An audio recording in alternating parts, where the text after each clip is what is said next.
কেমন আছেন? ভালো। ভালো থাকেন কেমনে? যারে ভালোবাসেন সে এখন অন্যের ঘর করে, অন্যের হাত ধরে ঘুরে বেড়ায়।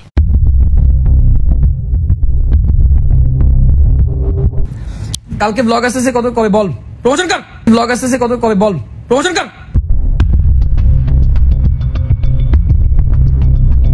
মনে রাখবেন, আজ এই আফ্রিদির করুণ অবস্থা হওয়ার একমাত্র কারণ হলো এই বড় পর্দার অভিনেত্রী প্রার্থনা ফারদিন দিঘি।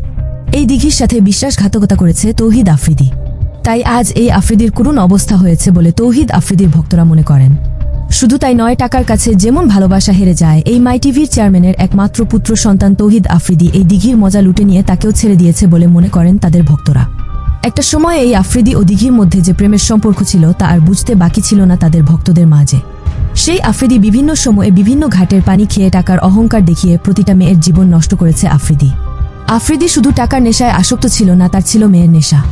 কেননা আফ্রিদি গ্রেফতার হওয়ার পরেই একের পর এক ভুক্তভোগী নারীরা একের পর এক এই আফ্রিদিকে নিয়ে মুখ খুলছে।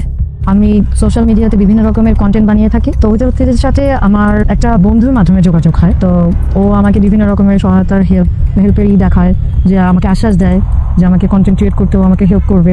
এভাবে করে আমাদের কথা চলতে থাকতো। এক সময় মানে সম্পর্কের দিকে এগিয়ে যায়। আমি জানতে পারি যে বিভিন্ন মেয়েদের সাথে ওর সম্পর্ক আছে, এবং মুনিয়া নামে যে একটা মেয়ে আছে ওর সাথেও সম্পর্ক। তো আমি এটা জেনে ওর সাথে আমি একটু রাগারাগি করি, কারণ এটা স্বাভাবিক, আমার একটু খারাপ লাগতেই পারে। সূত্র ধরে যতটুকু জানা গিয়েছে, আফ্রিদি যতগুলো মেয়ের জীবন নষ্ট করেছে তারা যদি একের পর এক সাক্ষ্য দিতে থাকে মিডিয়ায়, তাহলে আফ্রিদিকে এই দেশে মানুষ আবারও নতুন করে চেনা শুরু করবে। নিজের পার্কিং আছে, আমার তো পার্কিং দরকার।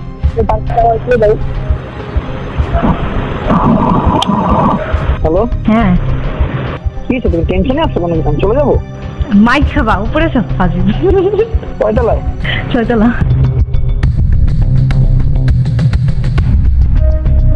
আচ্ছা, তৌহিদ আফ্রিদি তোমার ফ্রেন্ড না বলতে পারি, আমি যতটুকু জানি আমি একটু বলি, তারপর তুমি আমাকে যদি ক্লারিফাই করো। So he was your boyfriend?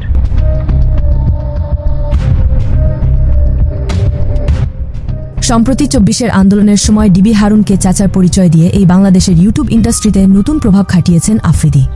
Afridi কতটা ভয়ানক ছিল ডিবি হারুন থাকতে, যার বর্ণনা দিতে গিয়ে অনেকেই কেঁদে দিয়েছে। চলেন তেমনি এক আফ্রিদির হাতে অত্যাচারিত কয়েকজন ভুক্তভোগীর কাছে তাদের বুকের কষ্টে থাকা কথাগুলো কিছু পরিমাণ শুনে আসা যাক।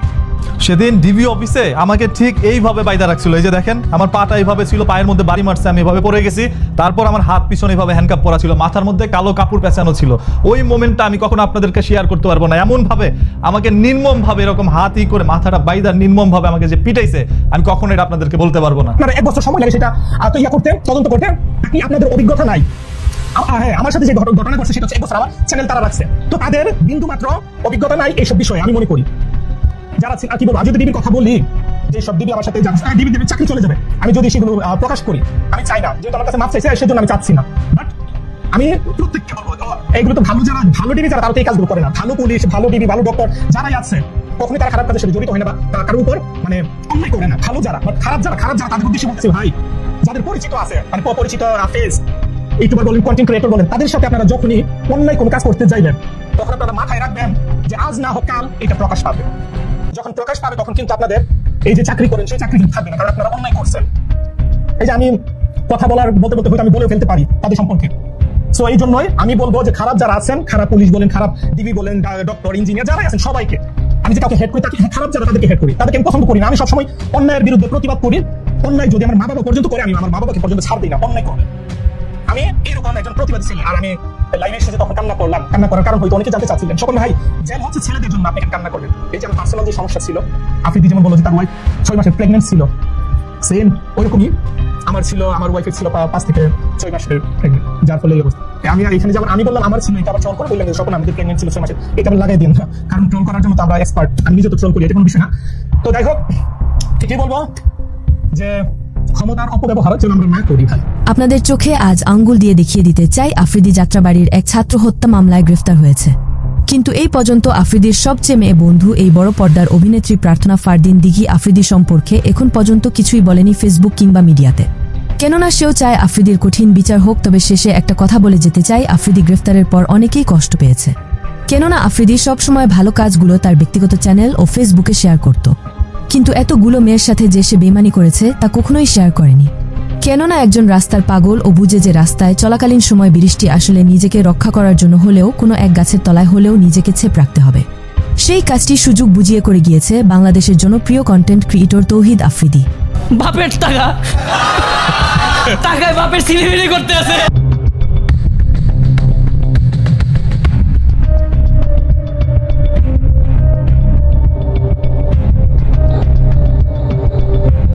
আপনি আরও শুনে অবাক হবেন যে এই আফ্রিদির বর্তমান স্ত্রী রাইচার সেও একটা সময় অন্যের গার্লফ্রেন্ড ছিল। তাকেও ব্যক্তিগতভাবে আক্রমণ করেছে তৌহিদ আফ্রিদি। একটা সময় ক্ষমতার দাপটে সেই মেয়েকে ফাঁদে ফেলে বিয়ে করেছেন আফ্রিদি, এমন অভিযোগ তুলেন এই আফ্রিদির বর্তমান স্ত্রী রাইসার আগের বয়ফ্রেন্ড। এখানেই শেষ নয়, বর্তমান স্ত্রী রিসাকে নিয়েও চমকপ্রদ তথ্য প্রকাশ করেছেন সাংবাদিক ইলিয়াস। রিসার সাথে বিয়ের আগেই রিসার একজন বয়ফ্রেন্ড ছিল, কিন্তু আফ্রিদি নিজের প্রভাব খাটিয়ে ডিবির ভয় দেখিয়ে সেই প্রেমিককে সরিয়ে দেন। এরপর জোর করে রিসাকে বিয়ে করেন তিনি। রিসাকে ও বিয়ে করার কারণ হলো একটা ট্র্যাপে পড়ে গেছে রিসা, কারণ তৌহিদ আফ্রিদির চরিত্র তো এরকম ভালো ছিল না। এই তৌহিদ আফ্রিদি কি পারুক বা না পারুক, একটা জিনিস খুব ভালোভাবেই পারে, সেটা হলো সুযোগ কাজে লাগিয়ে অন্য মেয়েদের গোপন ভিডিও ধারণ করে।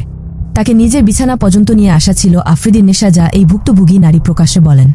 আর এই যে বিভিন্ন মেয়েদের সাথে ওর সম্পর্ক আছে, এবং মুনিয়া নামে যে একটা মেয়ে আছে ওর সাথে ওর সম্পর্ক, মানে ইনডিরেক্টলি ও আমাকে হত্যার হুমকি দেয়।